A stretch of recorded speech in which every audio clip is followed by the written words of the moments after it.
I am the master of my fate. I am the captain of my soul. How many of us ever know what it is to become the perfect version of ourselves?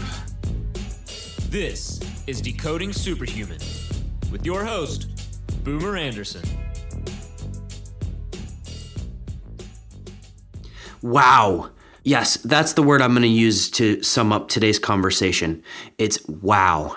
As always, we like to bring on experts to separate true from false and to give you bite-sized pieces of actionable information so that you can live a more epic life. And my guest today does just that. It's Boomer Anderson, and welcome to another episode of the Decoding Superhuman podcast. My guest today is Sachin Patel.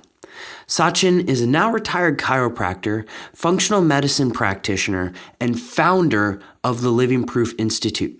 Sachin is a wealth of information, and in this episode, we talk about so many things, including the concept that the doctor of the future is the patient.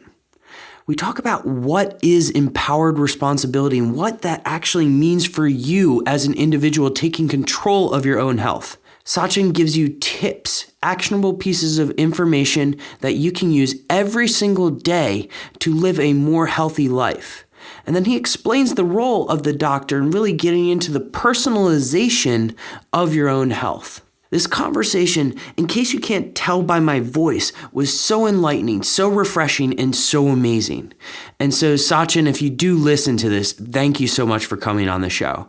And everyone who is going to listen to this episode, I'm sure you will enjoy it, but I can't wait to hear the feedback from you. And now, on to my episode with Sachin Patel.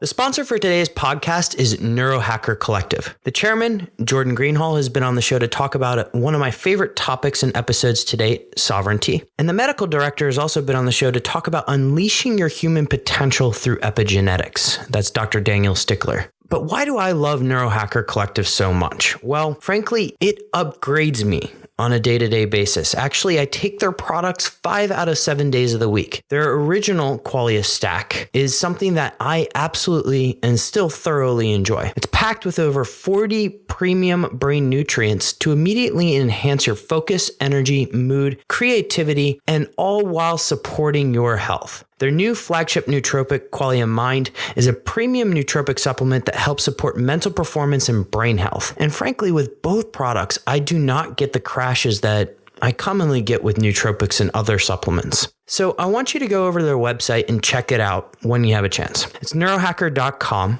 And if you subscribe, you get 15% off by using the code BOOMER. If you want to just do a one-time purchase, you get 10% off, again, using that code BOOMER. And while you're there, pick up their free foundational guide to neurohacking. It's definitely worth checking out. But please, enjoy the show.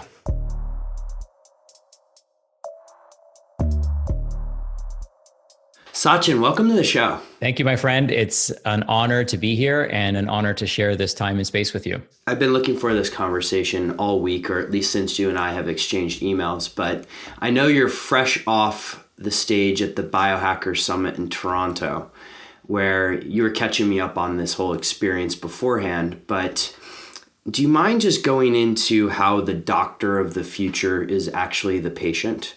Because I loved what you were getting into there. I want everybody to hear it. Oh, absolutely. I would love that. That's, really the core of our message is to take health, or what people call health, away from the hospitals and bring it back into people's homes, and not when they get sick, but really from the very beginning. The interesting thing about our current culture is that we enjoy health, or we enjoy vitality for a certain part of our life. And then we have this unwritten rule that it's our responsibility to then decay and not regenerate or recover, and then rely on somebody else to take care of us. But if we know how to take care of ourselves in the very beginning, then we can actually create the most abundant life possible. And health is really interesting because it's the ceiling and the foundation of your life, which means that if your health is a 6, then everything else in your life is a 6. And usually when people's health becomes a 2, that's when they start seeing the doctor. So everything else in their life whittle down to a 2 out of 10 as well. And so what we want to do is we want to basically educate our communities, educate patients if they're coming through our office, or if they're coming to a live workshop that we host, or even listening to this podcast. we want them to take that responsibility on themselves, because they have all the tools and resources that they need. They were born with the tool and the resource that they need. Now they just need to learn how their body works and untap the simple things that they can be doing to unlock the body's full healing potential. So most people don't realize it, but the most important things that they can do is not see the doctor, but is to become the doctor, right? Is to become that person who not only has great health, but has the ability to teach others how to be healthy as well. Like, this is a skill that every single one of us should have. And this is something our grandparents had and our great grandparents had. And then somewhere in the middle, we stopped believing our great grandparents and grandparents for their amazing wisdom. And now we're actually coming back full circle and realizing that they were right, all along. So this has been part of our culture, where you have somebody in the family who has knowledge that can doctor, the family to health. But, we live in a time and age where everyone can become their own best doctor, and they don't have to do crazy or very fancy biohacks or biotunes as we refer to them as, but they have to be doing the basics. They have to be doing the fundamentals, like sweating every day, like shitting every day, like sleeping every day, being in silence every day, being in your own thoughts every single day. And then, avoiding food for shortened and then eventually prolonged periods of time to give the body a rest.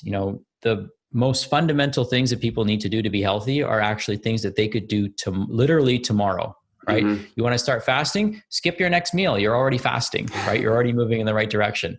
You want to heal better starting tomorrow, go to sleep early today. Like, just lay there and close your eyes. Like, why has that become so difficult for people to do, right? Mm-hmm. You want to heal your brain? Well, sit in silence. So sitting in silence has been shown to be, promote neurogenesis in the brain. So, the easiest things that we can do is to actually do nothing. And people have such a hard time doing it. And then they want to pay somebody, all this money and have all these doctors do all this testing on them to tell them the fundamentals and the basics. Because even if you get the testing, you should still be doing those other things. Like, no doctor is going to say, hey, I have a pill here that allows you not to sweat for the rest of your life. I've got a pill here where you don't even have to shit the rest of your life, right? Mm-hmm. I've got a pill here where you never have to sleep the rest of your life. Like, we've got to do these things every day. So let's just start taking responsibility and doing them, for God's sake. And then when we go see the doctor's working with somebody who actually wants to live, who's demonstrating that I do want to live a life of vitality. I'm trying, I'm making an effort. And they're not just passing on their lab work like they're passing on their taxes to an accountant and saying, hey, you figure out the rest, right? Like, no, it doesn't work that way. We're not accountants. Like, you've got to be accountable, to living your best life and committing to becoming your own best doctor. There's no excuses, right? That we've completely decentralized and democratized information. Like, it used to be that you had to go to school to get all this information, and not even just go to school, but actually freaking remember it, right? Mm-hmm. So it's not just going through the motions, but you had to actually remember it, and you forget 99% of it. So now with the internet and technology created by smart humans, we have the ability and at our fingertips, the entire cornucopia of information that's pretty much ever existed in human history. So, I'm not here to make excuses for people. Like, if you're sick, it's because you want to be sick, right? Mm-hmm. You have a choice, right? And there comes a point where the choice becomes you got to go see somebody else, right? But you do have a choice every single day, every single moment to live your life at a certain frequency. And, if you're not willing to take on that responsibility, I don't think it should be anybody else's responsibility, right? I think that when you see a doctor, there should be a partnership, not a one-sided agreement. So there are no systems that I'm currently aware of that can actually fix somebody who doesn't want to be fixed, okay? So there's no system of healthcare that can save you from yourself. And I think everyone recognizes that, right? Like, do I really have to get cancer to start eating healthy? Like, is that really what it's going to take for people to start changing, right? Mm-hmm. And, the system of healthcare that we're trying to create with this model is that very few people experience true health and vitality. And it's something that I'm working towards on a daily basis, because there's always room for improvement. Mm-hmm. And my environment isn't always perfect. And I travel and all these other things. So I realize that we're all human.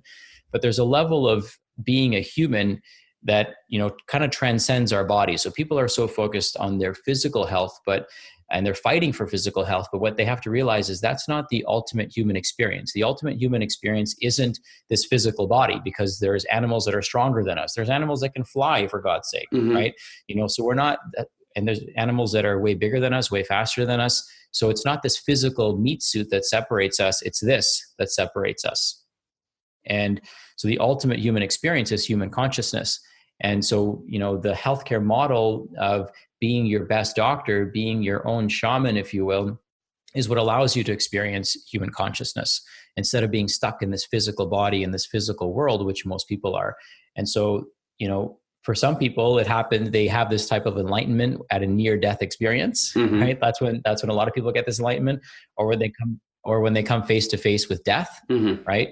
And so they never really live out their best life. And so even like my end goal is not to have a cure for cancer, right? Because in order for you to benefit from that cure, you have to have cancer, which means you have to live a life that created cancer, which means that you were probably a cancer to some other people, as difficult as that is to accept, right? That's not the future that I'm trying to create. I'm trying to create a future for my son, not where he gets a chronic disease and then has some miraculous treatment and he recovers from it. I mean, that's great, right? But I'm trying to create a future for him where he doesn't get those things. He's not even thinking about those things. And he actually creates the best human experience possible, not the best healing experience possible. So, my paradigm, that's where it's a little bit different. And it can be a little controversial because some people don't like to take that responsibility on. And certainly that doesn't mean that, like, I'll never tell anyone I have perfect health. I think that anyone who tells you that, you should run. Exactly. But what I will tell you is that I'll never blame my body. So I'll never say it was my body's fault. It's never your body's fault. It's never the fault of your cells. It's never the fault of what our mainstream medical system wants you to think it is, right? The mainstream medical system assumes your body doesn't know what it's doing. The thing that built itself literally from 2 cells knows what it's doing, right? The thing that's taking 23,000 breaths today automatically knows what it's doing. The thing that's regulating your digestion, your nervous system, every single cell performing 1 septillion functions, that's a 1 with 24 zeros simultaneously 24/7, knows what it's doing, right? Let's give credit where it's due. And we have this system that actually convinces people that their body doesn't know what it's doing. And we need to micromanage your blood pressure. We need to micromanage your cholesterol. We need to micromanage your neurotransmitters because your body doesn't know what it's doing, or because it's your age, or because it's your genetics. So this entire agenda of healthcare that we have completely strips away all power. Unless we can reverse age through reversing the clock, right? That's not possible as far as I'm aware, right? We haven't approached the speed of light yet. The other possibility, and you'd have to go faster than the speed of light, right? We haven't approached that quite yet, unless it's in our head. And we're learning more and more it's not our genetics, right? Yeah. Because if somebody has bad detoxification, well, that doesn't matter if they're living in a non-toxic environment, right? But if they have bad detox genes and they live in a toxic environment, then they're going to be in trouble. In fact, people even who have good detox genes are going to be in trouble in a toxic environment. So, we have to start realizing that it's not our body that we have to blame. It's our body that we have to celebrate. And we have to learn as much as we can about it. That's our responsibility, because the system that is set up to profit from our illness, it's not designed to profit from our wellness. So it will never perpetuate this type of message to you. In fact, the greatest threat to healthcare is actually health. The greatest threat to our entire financial economic model that we have right now is everyone woke up healthy tomorrow. That's the world we've created, right? The stock market would crumble, hospitals would have to shut down, doctors' offices would have to close, Wall Street would come tumbling down, right? People would lose their retirements. There'd be madness in the streets, literally, because of the chaos that would be created by a healthy population on the economic system. So, people get, rattled when they think, oh, interest rates are going to go up 0.5%. Well, that's not going to do anything compared to a healthy population. A healthy, awake population is the greatest threat to the social constructs that we've created. And it's time for people to wake up. And I think people are. And, because we've decentralized and democratized information, there's never been an easier time to do it. Like our parents, they were kind of sandwiched in this, weird generation where they didn't want to believe their parents anymore because they had somebody else in their ear saying, I've got a better solution. And now they're starting to realize that shit, our parents were right this whole freaking time. And we've raised our kids this way. And it's difficult for people to claim responsibility for that. But we can stop this in one generation, right? We can stop the madness in one generation. And it's become so ridiculous that it's become so obvious, right? That people are starting to realize, like, hey, the cures that they promised my parents, like my parents are all grandparents, everyone's dying around me. Nobody's saving them. Like nobody's living into their hundreds just yet on a mass scale. So clearly what we're doing hasn't created any solutions for us. And we're all coming back to realize that we were the solution all along, right? It takes billions of dollars of marketing to convince you otherwise, right? It's not innate to you. Things that are obvious and innate don't need marketing. It's the things that are not innate, the things that are usually hidden in truths, hidden as or their lies hidden as truths, right? And it's called television and radio programming for a reason, right? It's all built in for us to see in plain sight. And now we're actually seeing the outcomes, and the outcomes are actually quite poor. So it's becoming very obvious that we need to find a better and different way. And fortunately for us, that better and different way is free. It doesn't cost anything. I'm going to go a little off script here and just ask this question. Because if you look at the other side of who you're battling here, if we picture a war on one hand of people that believe that health is our responsibility, empowered responsibility, etc., and then you have the other side, which is effectively healthcare as it is right now, they have billions upon billions of dollars. Aside from the spoken word and you getting out and speaking about this everywhere, how do you attack that? In a sense, like, how do you make people most aware as fast as possible that this is going on and this is how it should be? Well, what's actually happening is, in my opinion, at least, is that it's become so clear. The agenda has become so clear, and the outcomes have been so obviously dismal that that's what's waking people up.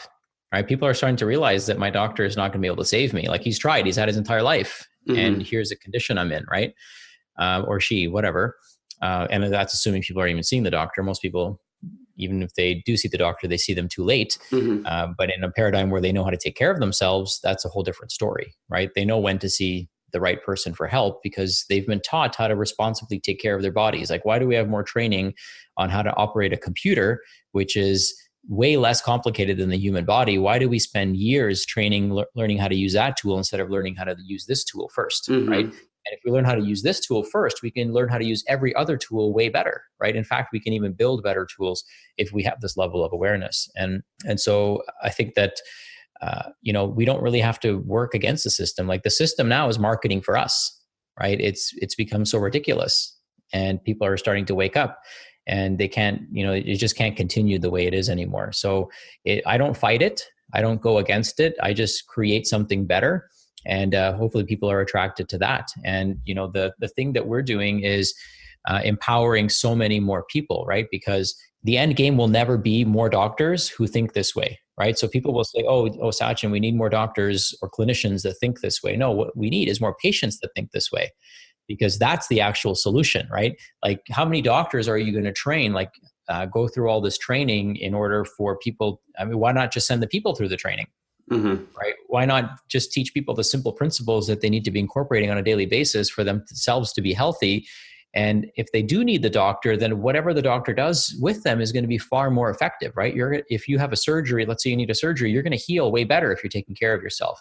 If you have, even if you're taking a medication, ironically, if you're taking a thyroid medication, medications work better if you have proper nutritional support like selenium or zinc or other cofactors that drive some of the reactions for thyroid hormone to work properly.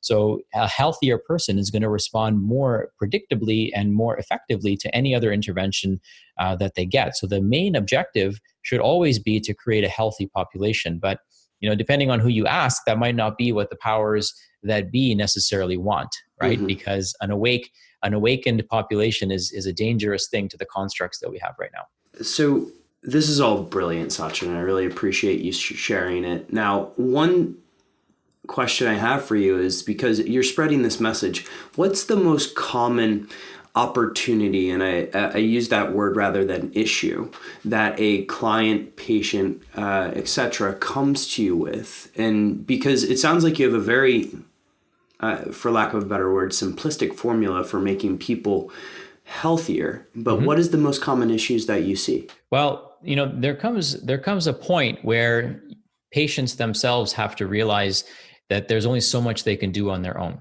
right?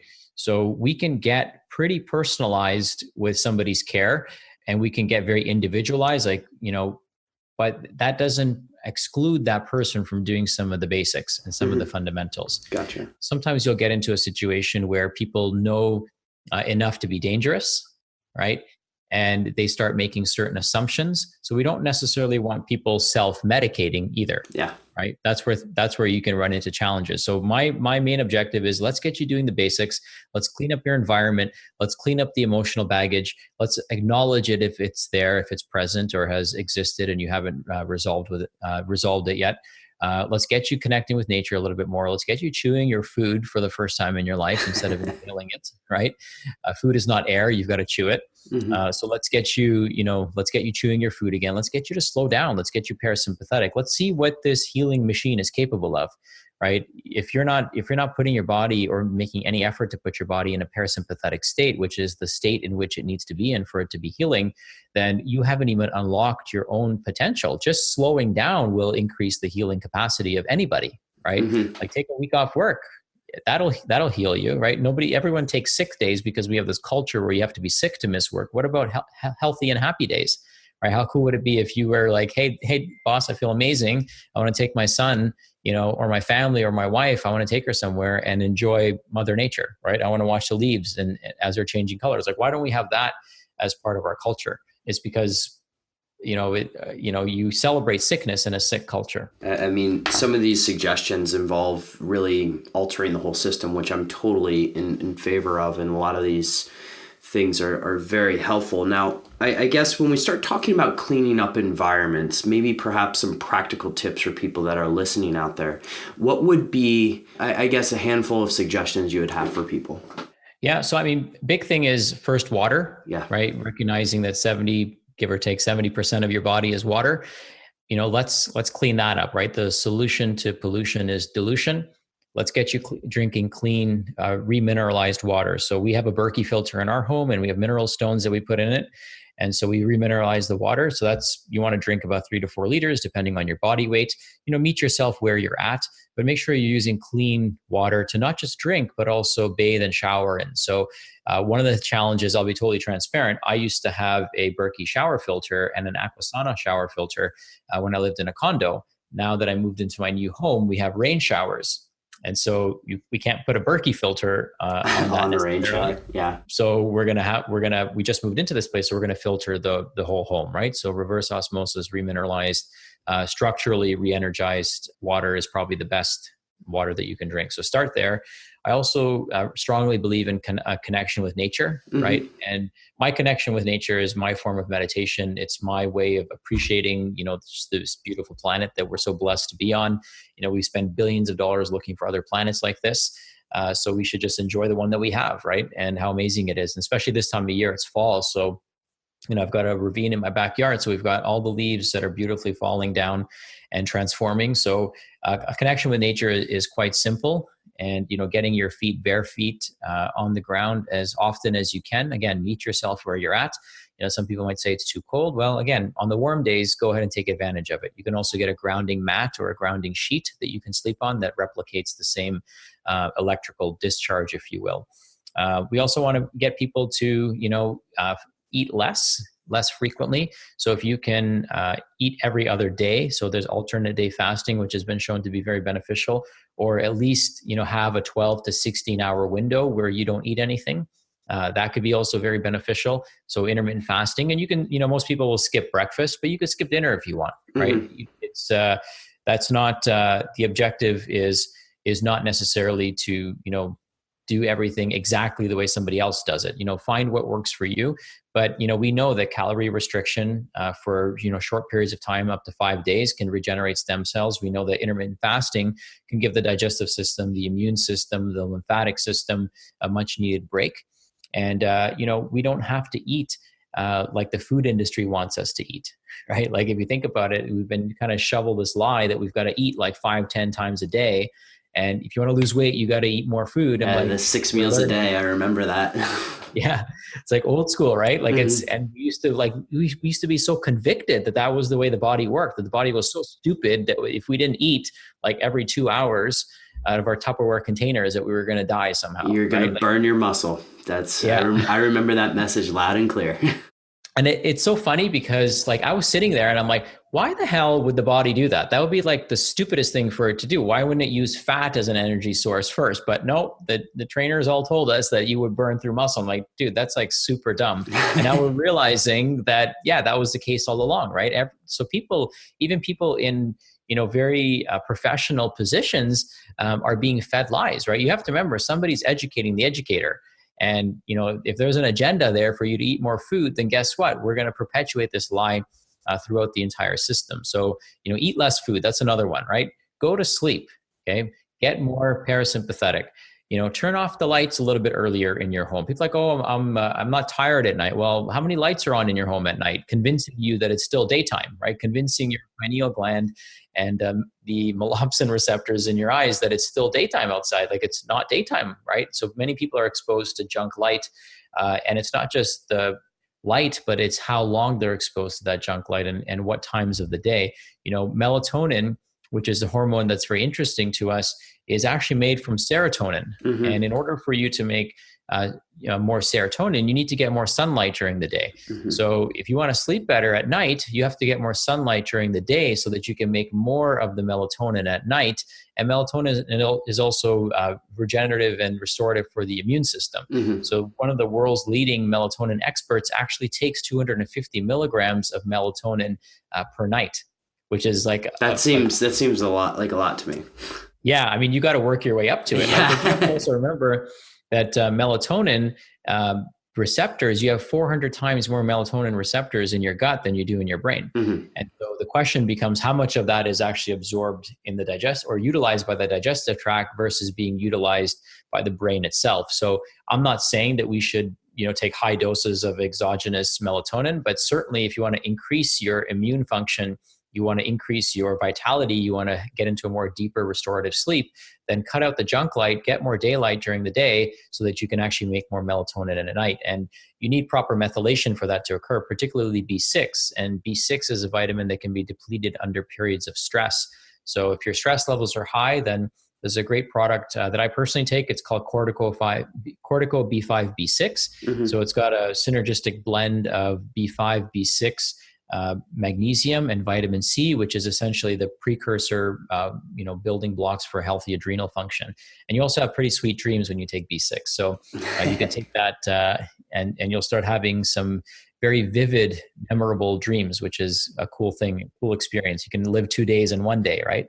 And so, simple things that people can do, getting people sweating, right? As often as you can, you should be breaking a sweat. If it's moving boxes or gardening or, chopping down a tree, I don't know what it is people do, but it's got to be something that moves you as well. So it's got to be something that you enjoy doing, that you look forward to doing. Like you can't dread going to the gym tomorrow morning and expect that to be a good experience for you, Mm-hmm. right?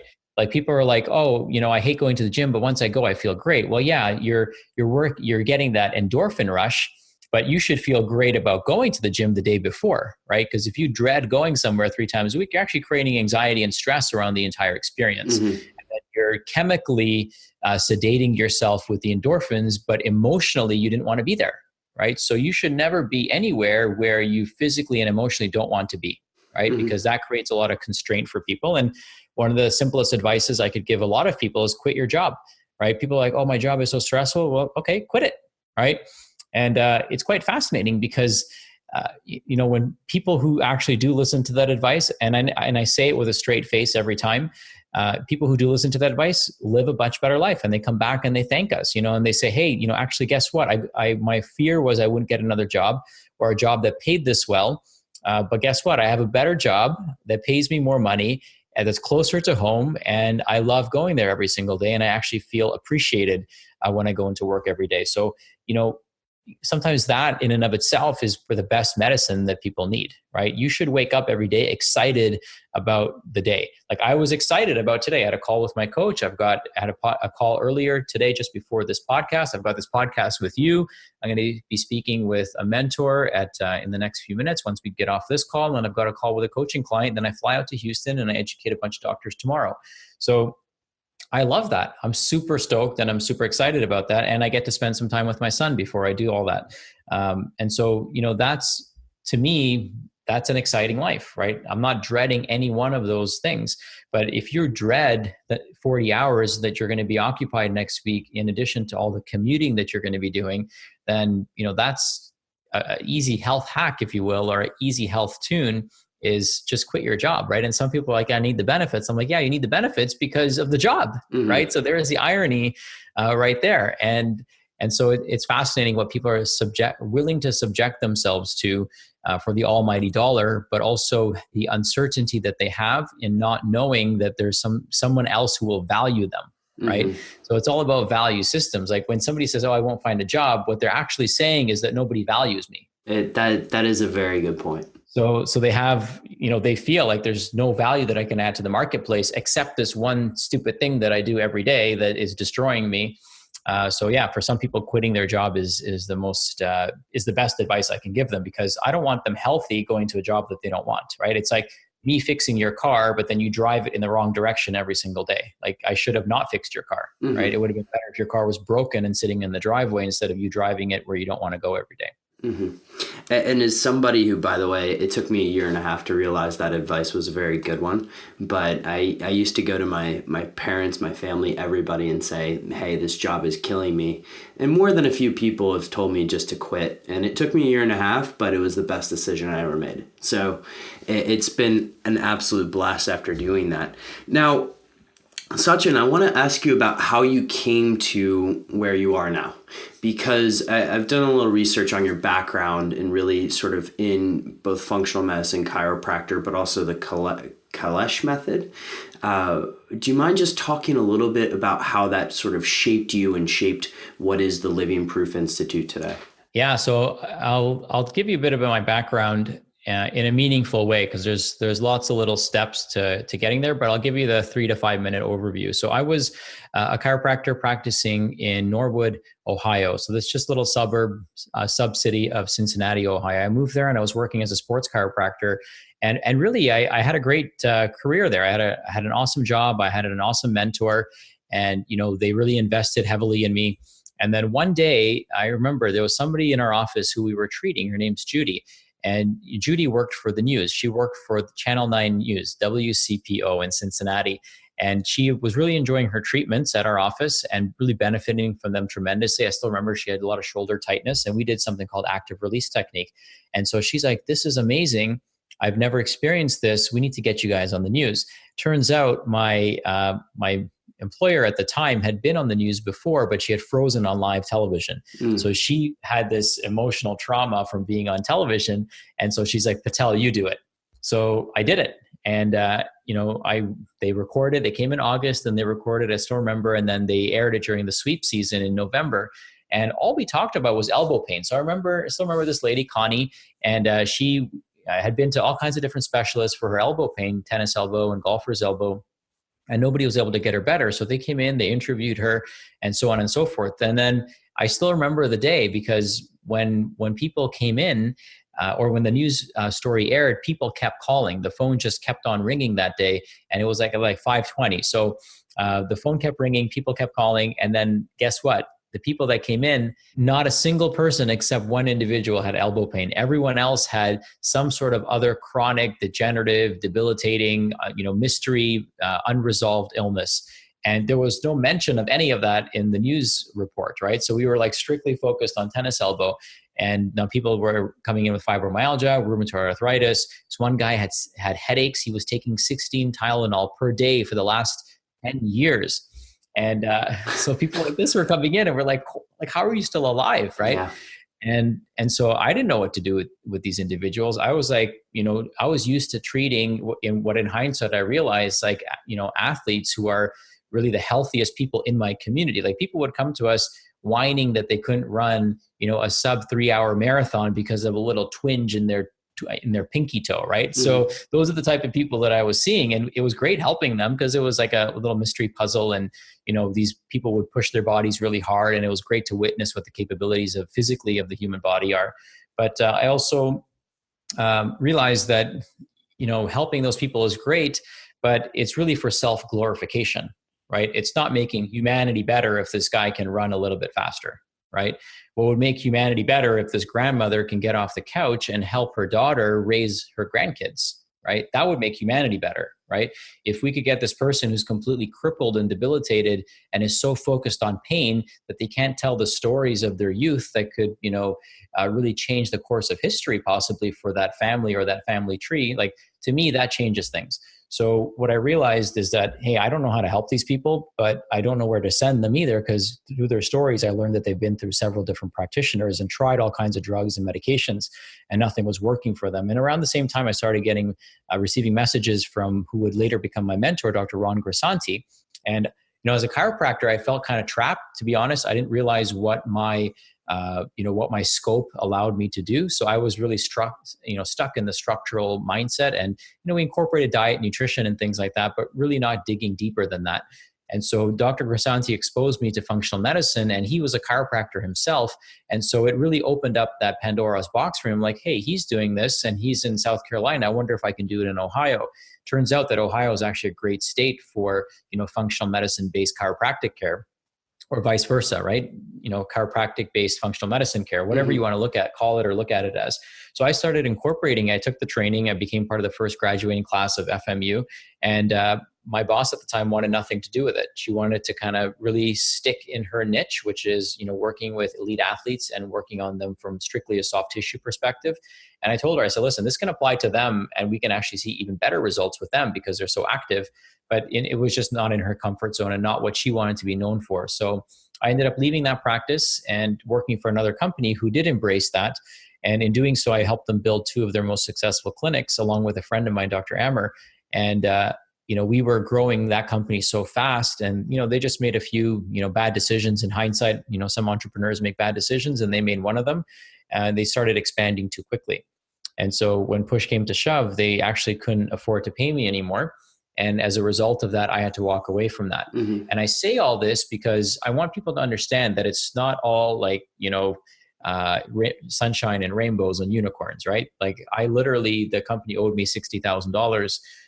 And I had a 1-year-old at the time. I just moved into my new home. My wife, who's a pharmacist, decided after my son was born that she didn't want to go back to work. And I was in full agreement with that. So there goes a 6-figure income. And my parents moved in with me. So I have 5 mouths to feed, a company that owes me $60,000. And then from that, I went to Hawaii with my buddy, and you might be wondering, why are you going to Hawaii if you're $60,000 in the hole here? But I had booked this vacation a year prior to that. And I sat on the beach with him. I still remember Sean and I sitting on the beach, and I told him the scenario that I just told you right now. And he said, you got to walk. And I said, dude, how do I walk away from this? So I had to literally walk away from that role and, basically release that money. I decided that if I'd earned that money, it would find its way back to me. So I didn't want to devote my anger, my attention, any negativity in that direction, because it would just take me off mission. And I said, you know what, this has been a great learning experience. I learned what I'm capable of. I learned what other people are capable of. I learned how to protect myself when the odds are much bigger and the stakes are much bigger. And I learned how to live lean, because that's what I was forced to do. And so when I walked away from that, I had to decide what I wanted to do, because I had already bought a condo in Toronto knowing that I was going to move back. Okay. So I was going to move back to Toronto and expand this company back into Canada. That was the game plan. But, so things went sideways there. And my condo was a new construction, which meant it was still 2 years out in being built. So I'm stuck in this 2-year window of like, what am I going to do? Like, do I start a practice? Like, do I move back to Canada and live with my in-laws because my parents lived with me? Like, that would have been a very, sticky situation. So I told my wife, I said, listen, give me 2 years. And if I can build this out the way I think is right in my heart, knowing what's right, knowing from all the mistakes that I've made, all the hardships that I've personally been through, if I can, incorporate those teachings and learnings into building this new practice, then I'll never put anyone else in this position, because I know what that feels like and how uncomfortable it can make people where I owe them money. I'll never, put my patients in a position where, there's a lot of uncertainty about how much are things going to cost, like how much of it is covered by insurance. So we're not going to take insurance, right? So we basically built, Living Proof under the premise of we're going to do what's right for the patient, what's right for the practitioner, and what's right for the practice. Because most people do what's right for the patient, and then their business is not successful, or they completely burn themselves out, and then now they don't have a business anymore because they're completely burnt out, and now they can't help anybody. So, we look for a win-win-win type of scenario in the relationship that we develop with our clients. And so what that takes is it takes working with people who share the same values as you, right? Do you value the hour or do you value the information? I don't want people to value the hour. I want people who value the information, because I could deliver the information in 1 minute. But if you're there for the hour, then I've got to sit there for an hour and talk about things that you're not going to do, right? When the first thing I told you in the first minute is what you need to be doing now. So we're wasting an hour just talking about it, right? So I like working with people like that, people who value direct responses, people who value the truth, people who value accountability. And so not everyone values that. So you eliminate those people and you don't even attract those people into your business so that you could grow effectively and efficiently, and you can stay on purpose, you can stay on task. You're not constantly putting out fires from people who are not good fits, right? So we said that we're gonna bring the right people into the office. People who believe in our mission, people who believe in and share our values, and people who we look forward to every single day, right? Because the last thing you want is a schedule filled of people that don't share the same values as you, right? They're not bad people, they just don't share the same values as you. So that's the premise under which we built Living Proof. And then, I ended up moving back to Canada and building another practice here. And at the same time, I also started consulting practitioners because people started recognizing, like, hey, how did you do this? And our formula is basically this: give away your best information for free, right? But the stuff that's personal, well, you can't give that away because people have to come in and get the care, right? Like I can't project onto everyone what their DNA results are or what their nutrient deficiencies are. But I can tell everyone, hey, you got to sweat, you got to sleep, you got to shit, you got to do all these other things. I can tell you those things, and I can frame it in a way that you get it, and I can frame it and put it and package it in a way that you actually do it. So we always start with the premise of, the doctor is the patient of the future, and what we're willing to do whatever it takes to keep you out of our office. But when you do come to our office, then it's going to be fair. It's going to be a win for you. It's going to be a win for us, and it's going to be a win for the movement. And if it's not all three of those things, then it's just not going to work, right? So that's maybe more than 3 minutes, but I think that should paint a picture of kind of where we've come from. And what's been cool about our office is that we never, our goal is never to be aggressively expanding. Our goal is to be aggressively serving people, but doing it in a lean and efficient way, and really understanding the problem, right? The problem right now isn't that we don't have enough doctors. The problem right now, and the easiest way to solve this problem isn't by training more doctors, in my opinion. The easiest way to solve this problem is to wake up the public, right? And get them to become their own doctor.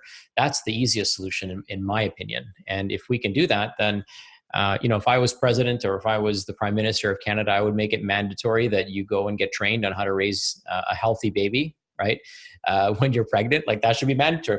If all of us are going to pay for you to have this kid through our tax dollars, that's great. I'm happy to, contribute to the pool, but I need to know that you know how to take basic care of this kid, and you're not going to poison it the moment it comes out of your womb, because I'm not okay with that. So, it's so easy to change things. It's just there's a political agenda that doesn't necessarily, and an economic agenda that doesn't allow it. Yeah. Sachin, I know you can see my face, and people listening to this may not be able to see it, but I'm smiling because this resonates so well with me. I know we have a limited amount of time left, so I want to transition into some rapid fire questions. Similar to what you just said on delivering information in a minute rather than an hour, let's do that with some questions. If you can, in one sentence, summarize what is health to you? Good one. Health is personal responsibility. And, it starts with personal responsibility, but true health is not physical health, but it's mental, physical, and spiritual health. Beautiful. How do you get yourself into deep states of focus? Well, it's easy when you love what you do. So you got to start there. You got to love what you do, and you have to acknowledge, what you're not good at, and find somebody who is really good at that so they can get into a deep focus state doing that. Because if the work you're doing is important, it requires the best person doing it, not somebody who's kind of a hack at it. So, I only do the things and go deep on the things and focus on the things that I'm really, really good at. And that makes it super easy to stay focused. Excellent. What's your favorite book on high performance? My favorite book in the entire world, and it's really all about high performance from a spiritual level, is the Bhagavad Gita. There is a great version written by Jack Hawley, Hawley, and it's called the Bhagavad Gita, a walkthrough for Westerners. So it's written for people of my generation or people who more about Western civilization, if you will. And it's just a great spiritual walkthrough of how to live your absolute best life. That to me is where it all starts, right? Is understanding that there's this source that we come from and there's a responsibility that we have, and health is just part of that responsibility, right? It's the vehicle to allow us to live out that responsibility that we have to this, this higher source energy. Beautiful. And final question, where can people find out more about you? Well, there's a few different places. If you go to Facebook, you can follow me at Sachin Patel. The Sachin Patel is my Instagram handle. And what we've also done, which some of you might be interested in, is we've put together a 30-day program that's absolutely free. And it's where I give my 30 best tips. And I recorded this literally, it'll be 3 years ago that I recorded this. And I haven't updated a single video because I want to prove that the information is timeless. So the information that I recorded 3 years ago is just as relevant today, okay? And so I talk about my daily routine in the morning. I talk about, what water filter I use. I talk about, what home cleaning products I use. So you get a kind of a personal invitation into the way I live my life, because from the research I've done and the improvements that I've personally seen in not only myself and my family, but my patients, these are the recommendations that we would give you. And they're timeless recommendations. So go through that and you'll get a short video every single day. And then you'll get invited to attend different webinars and different events that we host. So that's really the best place for people to start. Beautiful. And the website is 30in30.org. So www.30in30.org. And we'll link to all of this in the show notes. Sachin, this has been an absolute pleasure. You've absolutely made what is my evening. And I love this conversation. Thank you so much for coming on the show. Boomer, it's my pleasure and honor, and I look forward to the response that this generates. And I'm certain that some of you, the right people, will be ignited and inspired to become your own best doctors and to really tune your health and utilize this beautiful vessel that you have to make an impact in the world around you. We'll leave it there because that was extremely well said. To all the superhumans listening to this, have an absolutely epic day. Superhumans, before you go, can I ask 2 favors? Did you enjoy that episode? If so, can you send me an email at podcast@decodingsuperhuman.com?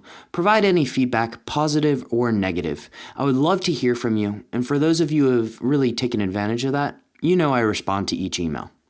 Secondly, if you did enjoy the episode, can you head on over to iTunes, SoundCloud, Spotify, Stitcher, any one of your favorite podcast listening platforms, and give Decoding Superhuman a 5-star rating. It would really be appreciated. And then finally, for those of you who are looking at taking an informed approach to health, head on over to decodingsuperhuman.com. Check out what we have going on over there. And if you want to schedule a free 15-minute discovery call with me, you're going to have that option. Superhumans, have an absolutely epic day. And remember, as always, choose health.